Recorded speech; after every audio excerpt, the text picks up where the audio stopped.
Welcome back to Outward Home Learning. The subject's computer science, and today we're looking at types of networks. So for this, we're going to go over to Mr. Holton, and then you're going to have an activity followed by some exam questions to complete. Over to Mr. Holton. There are probably maybe millions or billions of networks across the planet at this point in time, if not more.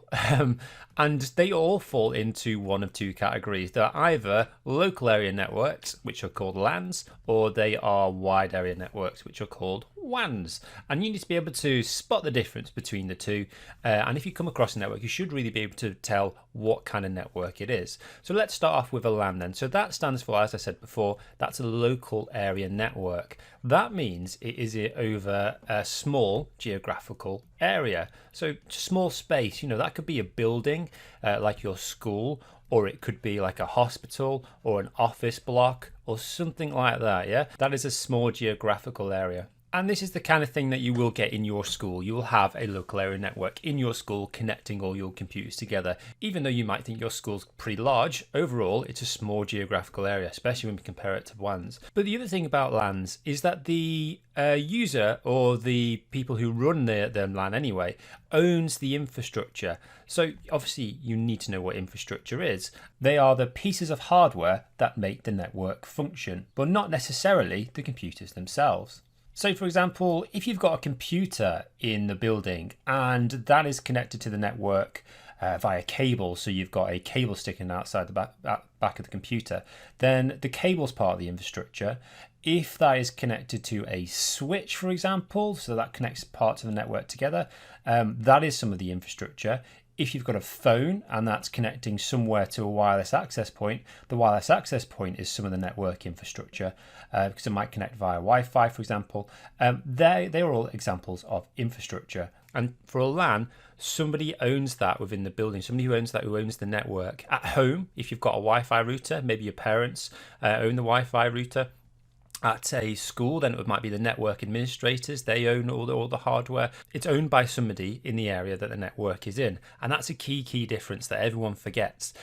So let's talk about WANs then. Wide area networks. So that's what it stands for, wide area network. And the obvious and easy way to think of a difference in a WAN compared to a LAN is that whilst a LAN is a small geographical area, a LAN is a large geographical area. So you might ask, what do you mean by large? And you know what, it kind of depends. It depends on the situation. Large, it could mean across a city, it could be across a country, it could be across the world. That is the large geographical area. The greatest of all the WANs that you've heard of is called the internet. That's an example of a WAN, and that obviously spans the planet. So that's pretty large, isn't it? And unlike with a LAN where you own the network, the user doesn't own the infrastructure. It's usually managed by somebody else. So if you are connecting to the internet, for example, you will pay an internet service provider. It might be BT, it might be Virgin, it might be TalkTalk, or a company like that, who own all the cables that make the internet sort of work. So you will pay them a flat fee every month. You'll pay them some money every month to use some of their infrastructure so you can connect to the internet. So that is a real key difference for WANs. And if you remember those key differences, LAN's a small geographical area, WAN's a large geographical area. LANs, you don't own the infrastructure, but WANs you do, then you should be able to easily identify if you're dealing with a LAN or a WAN. So now that you've got an idea as to the different types of networks that exist, you've got about 10 minutes to complete the fill in the blanks activity. If you need a bit more time, then obviously you can pause the video. If you need to speed it up, you just skip on a little bit. So you've got 10 minutes starting now.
Okay, that's your time up. So we're now going to go over to Mr. Barnes to review those answers. Okay, so let's have a look at this activity for different types of network. We've got fill in the blanks here. So we've got a network is a collection of two or more, well, that's going to be devices which are connected to each other in order to exchange, that's going to be information or data, but information's in the list, so we use that. And share, well, resources. So resources can be things like peripherals, printers and such, sharing them, or it can be things like internet connections. So we've got LAN stands for, well, that's local area network. This is a collection of computers over a small geographical area. LANs use their own hardware. So if you've got a LAN, you or the organization that has set up that LAN are the people that own the hardware, the switches, the cabling and so on. You have to purchase them yourselves. So WAN then stands for wide area network. A WAN is a network of computers over a large geographical area. So with a LAN, we're talking about a small geographical area like a building or something like that. A WAN is over a large geographical area, and it makes use of the external connections. So a WAN uses the telephone line to connect multiple LANs together. That's all quite often a WAN is. It connects multiple LANs together. The biggest example is the internet, but it uses external connections. So you don't own all the infrastructure that goes behind the telephone network system. Whereas with LAN, you own the hardware. With WANs, you're using external hardware. So now finally it's time for your exam style question. There's 2 questions for you to complete on this, so you're going to get about 10 minutes to do those, and then obviously we will review those answers with Mr. Barnes. 10 minutes starting now.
So now it's time to review those answers. Hopefully you had time to complete it and make sure you make any adjustments you need to make.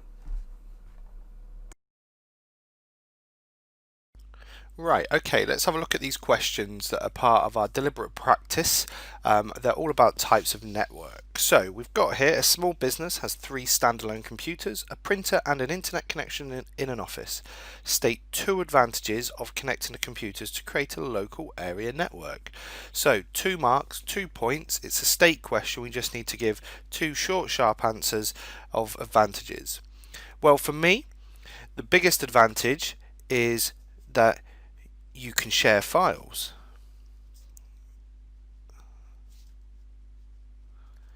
And the second advantage for me is you can share peripherals, e.g. printer. Okay, nice short sharp 2 state answers. Let's move it up very slightly. So we've got here then, question 2, a company, National Supermarkets, has supermarket stores throughout the country.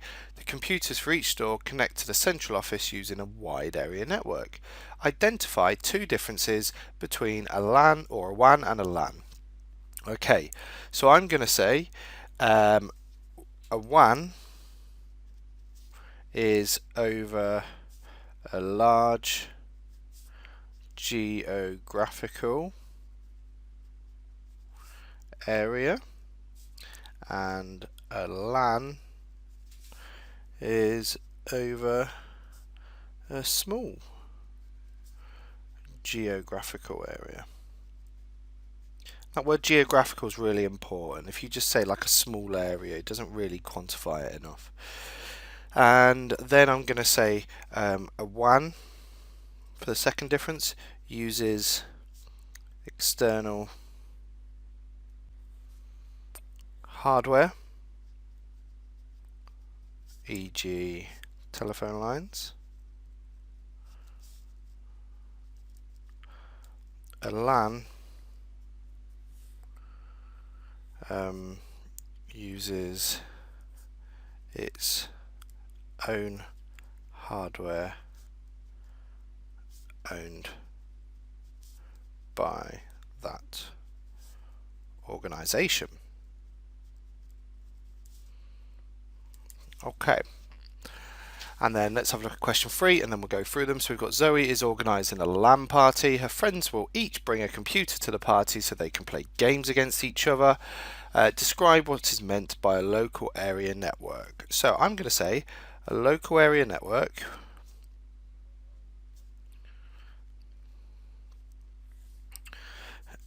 connects different devices together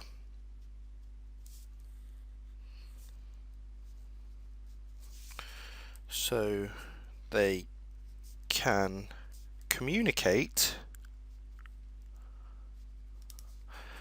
over a small geographical, notice that keyword geographical again, area, e.g. a building. And that question's 2 marks. So describe.